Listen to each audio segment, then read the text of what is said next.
What's going on, guys? Zestran here, and today I want to talk about Naughty Dog and Jak and Daxter.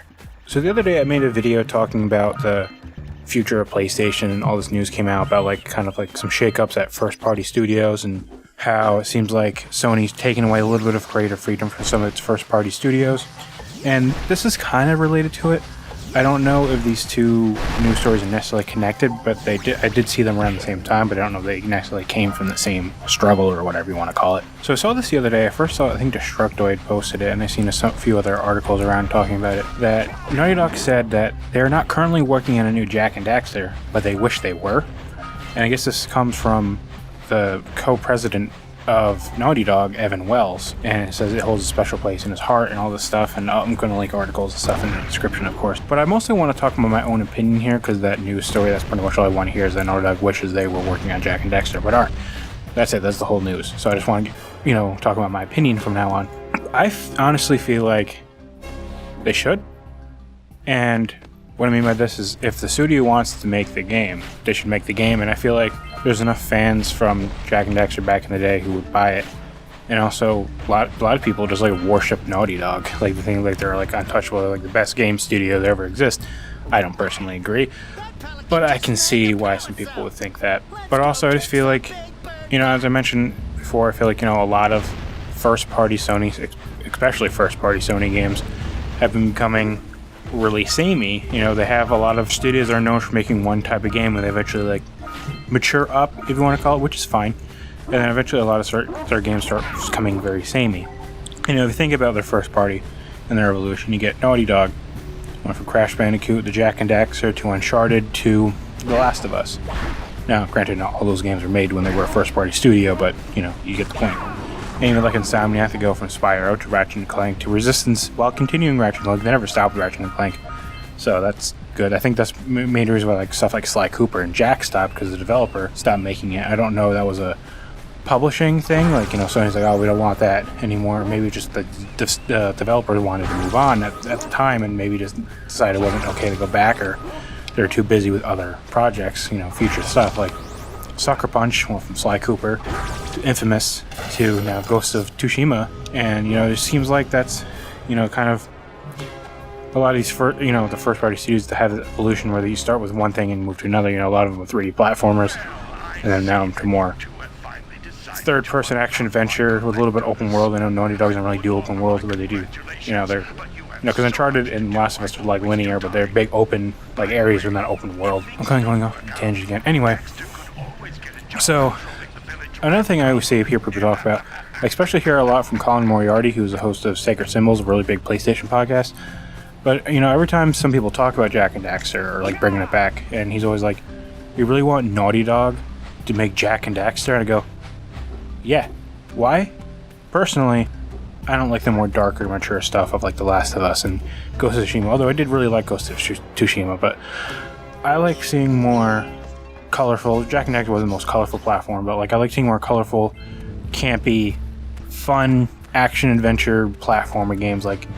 Those don't exist as much anymore. They do more in the indie space, but I feel they're just expensive enough, some of them, that even some indie developers don't even have the budget to make games like that. Because we get 3D platformers all the time, but obviously trends change. But I would love to see what a modern Naughty Dog could do with a Jak and Daxter, modernizing it in a way to make it feel more like a modern game, and keeping it true to itself enough where it still feels like a Jak and Daxter game. I feel that way about how Ratchet and Clank goes. Obviously, Insomniac still makes those. The last one that was in 2016, we're about to get one in June. And those games, they still feel true to themselves as Ratchet and Clank games, but they've updated them with more modern mechanics and more storytelling, more of a storytelling focus, I guess you can put it that way, while still keeping true to the action-adventure platformer nature of it. You're still running and jumping, shooting, and all that stuff. Still has a lot of those same mechanics and all these outrageous and crazy weapons. It's still silly and fun, but it's also the story's a little more serious and more focused on writing and stuff like that. And I feel they can do that with Jak as well. I don't see why that also can't exist. And I feel because I don't know, as far as I know, they're a pretty big team.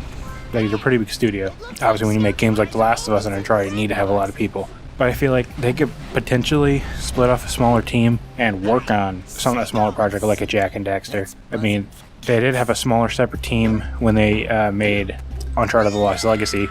There's supposed to be a DLC for Uncharted 4, but eventually became like an expansion, like a standalone expansion, own separate thing. And that game was fun. Like, it was different than other Uncharted games, but it was still true to Uncharted, but that's not what the video is about. So I'm getting really ranty here. I don't know why. It's like 2 o'clock in the morning. That's probably why. But ultimately, yeah, I think you know, it could be cool to see a Jak and Daxter game come back, because I really liked that franchise when I was younger, and a lot of them they held up pretty well. I think Jak 2 is still unnecessarily hard at some parts, but the game still plays fun. It's just unnecessarily difficult. Like, you take too much damage. Like, every hit is like 2 health points, and anyway, that's not the point. The reason why I also kind of like connect and I guess associate this with the other video I made the other day about PlayStation is, seems like Sony is cutting back on creative control for some of their studios, and it seems like if Naughty Dog wants to make a Jak and Daxter, it seems like Sony's not letting them. It could be a Sony thing, maybe it's just an internal Naughty Dog thing, maybe other people like Neil Druckmann don't want to work on Uncharted, other more core members of the team. I'm not sure. I don't know what goes on inside Naughty Dog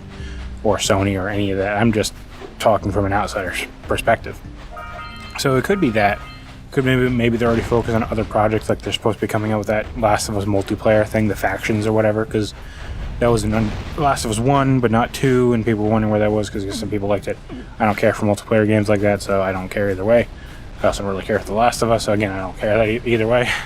Back to the creative freedom thing, which all makes this concerning is I've heard, again, people like Colin Marty talk about how Naughty Dog is like the head honcho, like they're like the top tier first party Sony dev, and so they like can do whatever they want, and they can help get other games greenlit and other games shut down or whatever. That's what I've heard from people who have more of an insider knowledge than I do. So I don't know the accuracy to all of that, but it sounds about right with how much people praise Naughty Dog and you know, Uncharted and The Last of Us and all that stuff. It's not surprising.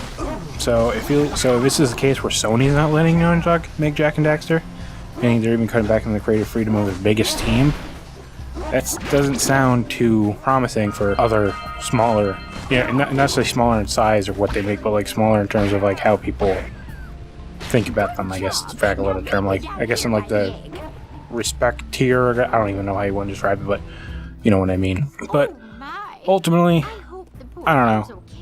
I'm always going to be in the camp of bringing back some of these older stuff, because I feel like one of my favorite eras of gaming was like the mid to late PS2 era, where they've kind of figured out 3D more, but we still had some of the like N64 era mentality where everything's kind of more of a platformer, but they're starting to get a little edgy, like with Jak and Daxter, for example. But yeah, I don't know. Let me know what you think in the comments. Do you want Jak and Daxter to come back, whether Naughty Dog makes it or not? I'd be fine either way. I just hope, it's people who stay true to the spirit of Jak and Daxter. But yeah, so let me know what you think in the comments below, and I'll see you guys next time.